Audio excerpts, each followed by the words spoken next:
El día de hoy estamos hablando de religiosidad popular y ahora vamos a hablar en este bloque de la llegada de los españoles. ¿Qué tan rápido avanza la evangelización? ¿Qué tanta resistencia encuentran? Carlos, como quieras. A ver, usted. En principio creemos que hay tres símbolos que llegan con España: la escuela, la cruz y la espada. La escuela, porque viene lo que se llama el culto a la palabra escrita, y por otro lado la violencia, que en efecto, como todo proceso de conquista, va a generar lo que es saqueos y una serie de muertes, una serie de sistemas incluso de dominación. Y por otro lado la evangelización. Sabemos muy temprano que después de ese proceso de entrada hasta el Cusco, la fundación de Lima y lo que fuera, hubieron tres grandes reuniones para evaluar el proceso de evangelización. Los tres concilios clásicos, el primero en 1551, el segundo concilio, si mal no recuerdo, 1567, y el tercer concilio del 82 al 83 en Lima, ¿no? Entonces, ¿Reuniones de quién, perdón? Reuniones de todos los obispos. Concilio, reunión de los españoles, de los españoles, ¿de quién se reúne? Entonces allí se comienza a evaluar qué es lo que pasaba. Para ello ya había ocurrido un movimiento de resistencia religiosa, que es el Taquionjoy.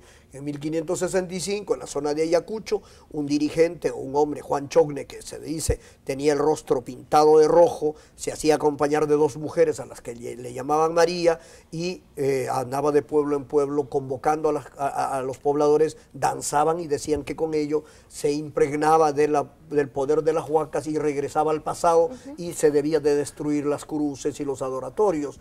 Entonces esto ha sido una forma de resistencia al proceso de evangelización.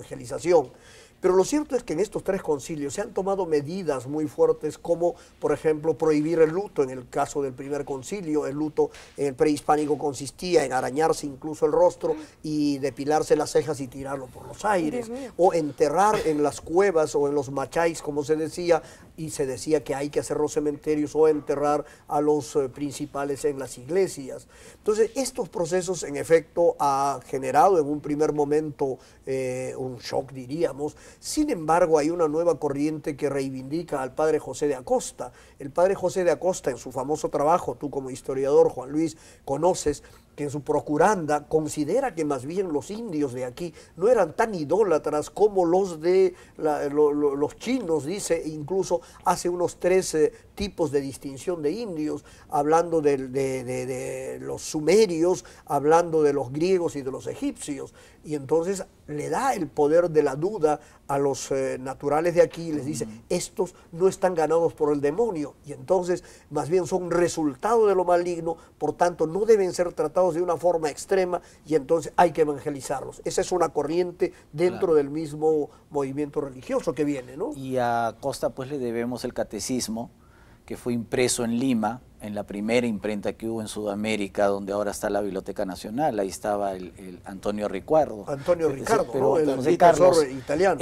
La evangelización en el Perú no se entiende sin tener en cuenta lo que está ocurriendo en Europa. En Europa había estallado el protestantismo, la Iglesia tuvo que responder duramente se reunió en el Concilio de Trento. Así es. ¿Qué del Concilio de Trento, qué de la Contrarreforma afecta a la evangelización del Perú? Por ejemplo, la llegada de la Inquisición. No, definitivamente sí. O sea, todas las cosas que pasaban en Europa obviamente se reflejaban en el Perú. Por ejemplo, que estás hablando acerca de la Inquisición, pero también hay cosas muy positivas, ¿no? O sea, la Iglesia necesitaba en ese momento responder y unificar un mensaje. Definitivamente toda la convulsión que había en Europa se necesitaba unificar criterios, ver la manera, cómo se iba a hacer en cada lugar donde se iba evangelizando, cómo se iban a dar esos cambios. Definitivamente la comunicación de esa época no era como la de ahora, ¿no? Entonces no me queda muy claro, ¿la evangelización se da de una manera respetuosa, paulatina, tranquila, o se impone, se hace de una manera violenta? Mira, yo te puedo decir que hay diferentes maneras de interpretar, pero yo sí quisiera hacer realmente un homenaje a todos esos sacerdotes, frailes, monjas, misioneros que llegaron al Perú, porque básicamente caminar por el Perú es ver, por ejemplo, la obra de los franciscanos, la obra de los jesuitas, la obra de los carmelitas. O sea, yo quisiera centrarme quizás un poco, porque siempre estamos escuchando cosas como que sí, que la Inquisición y cosas así, pero yo quisiera concentrarme en la labor pedagógica de todos de los dominicos, de cada una de las los personas. Que caminaron Sí, el que Perú, caminaron, los que eso llegaron a veces a los no pueblos. lo tocamos, Claro, ¿no? Sí, claro. pero como todo proceso de conquista, hay eso, pero también hay violencia. Si no, recordemos al padre Bartolomé de las Casas y en su destrucción de los indios, cómo escribe sobre incluso métodos de violencia como el empalamiento que se aplica a los indígenas. Claro, bueno, hubo esa parte, claro. pero también yo quisiera rescatar y que se comente esta noche sobre el Tercer Concilio, vital para lo que era el proceso de evangelización, que es el tema. Quizá la violencia que la hubo en el proceso de evangelización esté representada por la Inquisición y por la extirpación de idolatrías, que fue un proceso bastante traumático, pero seguramente tú conoces el caso. Yo siempre le cuento a mis alumnos el caso de los misioneros de la selva, los franciscanos, que tuvieron que aprender la lengua de los indios, tuvieron que hacer vocabularios, es decir, se convirtieron en lingüistas, muchos murieron víctimas de las fiebres, de las enfermedades. ¿Cómo ves tú, por ejemplo, ese proceso? Sí, y no solo eso, sino que el mismo Fray Gaspar de Carvajal, que es el que va a entrar a la con Orellana. Con Orellana y descubren el río, y en su famosa crónica del descubrimiento de Amazonas va a narrar cómo es que la violencia acarrea las muertes que van a tener. Pero sobre todo, lo cierto es que tampoco los incas pudieron entrar a la Amazonia. No, pues. No pudieron entrar a Amazonia. Era un territorio de frontera. No pudieron entrar. Huayna Cápac va a recibir el golpe de los bracamoros, más adelante conocidos como los famosos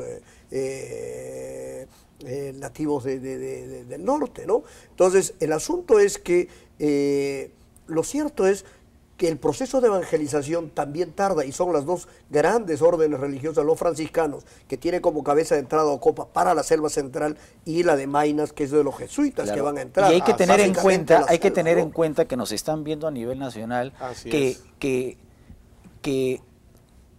si ahora el Perú tiene Amazonía, tiene selva, en parte se debe a la labor de los franciscanos y de los jesuitas durante la época virreinal. ¿Qué opinas tú? Sí, definitivamente, eso es lo que yo siempre quisiera rescatar, ¿no? O sea, toda evangelización trae sus pros y sus contras, o sea, todo, como decías hace un momento, ¿no?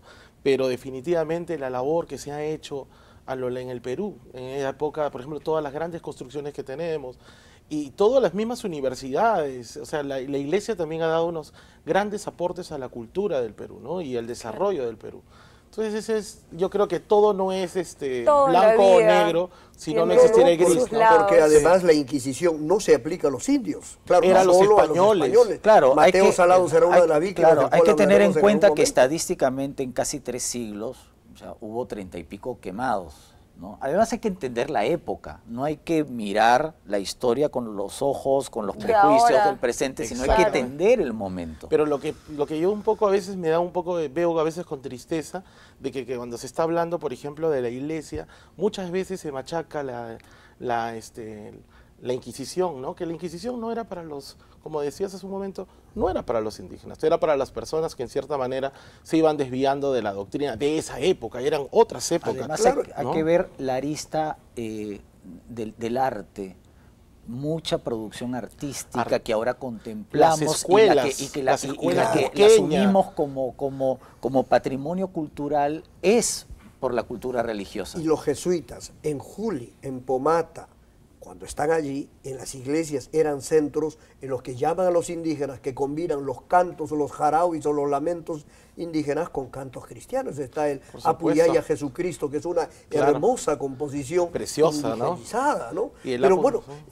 yo no quisiera avanzar este tema interesantísimo sin dejar de mencionar el Tercer Concilio, que es la reunión importantísima, un sínodo tan importante, porque comienza lo que se llama el rescate de lo que es el lenguaje originario de los indígenas, Claro. porque se da como directiva con Santo Toribio de Mogrovejo, está el cura está el Blas Valera, está todavía Cristóbal de Molina, Claro. el cusqueño, está Barzana, un gran cura que conocía todo el Aymara. Se reúnen ellos y acuerdan la reproducción de catecismos, De breviarios, catecismos, ceremoniarios, en y en Aymara, efecto hacen un en diccionario quechua quechua, también. español, en la famosa Hasta ahora. gramática de Antonio Ricardo. Ahora que está tan de moda el término de la interculturalidad, Claro. ¿no? El tercer concilio decidió evangelizar a los indios en su lengua.